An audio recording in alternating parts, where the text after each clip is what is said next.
नमस्कार दोस्तों, आज मैं आपको जलझूलनी यानी कि परिवर्तिनी एकादशी की कथा सुनाती हूँ। अगर अपने चैनल को सब्सक्राइब नहीं किया तो कर ले। धर्मराज युधिष्ठिर बोले कि हे भगवान, भादों की शुक्ल पक्ष की एकादशी का नाम तथा विधि क्या है? उस एकादशी के व्रत को करने से कौन सा फल मिलता है तथा उसका उपदेश कौन सा है? सो सब कहिए। श्री कृष्णा भगवान बोले कि हे राजश्रेष्ठ, अब मैं अनेक पाप नष्ट करने वाली तथा अंत में स्वर्ग देने वाली भादों की शुक्ल पक्ष की वामन नाम की एकादशी की कथा कहता हूँ।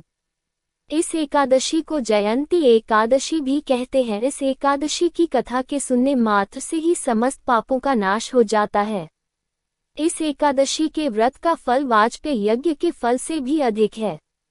इस जयंती एकादशी की कथा से नीचे पापियों का उद्धार हो जाता है। यदि कोई धर्मपरायण मनुष्य एकादशी के दिन मेरी पूजा करता है तो मैं उसे संसार की पूजा का फल देता हूँ। जो मनुष्य मेरी पूजा करता है उसे मेरे लोक की प्राप्ति होती है। इसमें किंचित मात्र भी संदेह नहीं।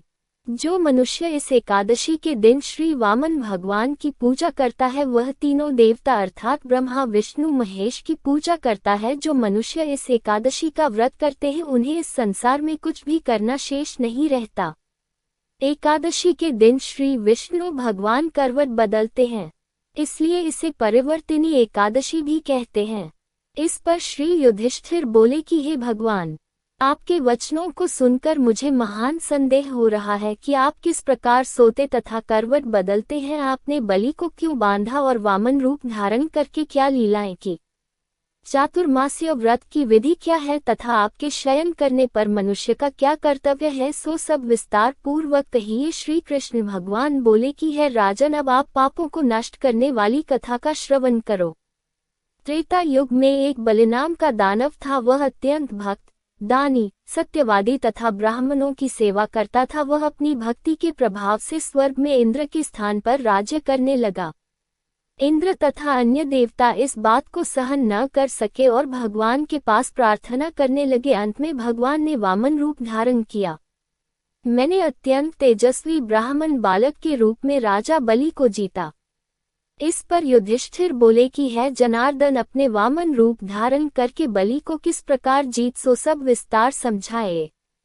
श्री कृष्ण भगवान बोले कि हे राजन, मैंने वामन का रूप धारण करके राजा बलि से याचना की, हे राजन, तुम 3 पैर भूमि दे दो, इससे तुम्हारे लिए 3 लोक दान का फल प्राप्त होगा। राजा बलि ने इस छोटी सी याचना को स्वीकार कर लिया और भूमि देने को तैयार हो गया। तब मैंने अपने आकार को बढ़ाया और भूलोक में पैर, भूवलोक में जंघा, स्वर्गलोक में कमर, महलोक में पेट, जनलोक में हृदय, कपलोक में कंठ और सत्यलोक में मुख रखकर अपने सिर को ऊंचा उठा लिया।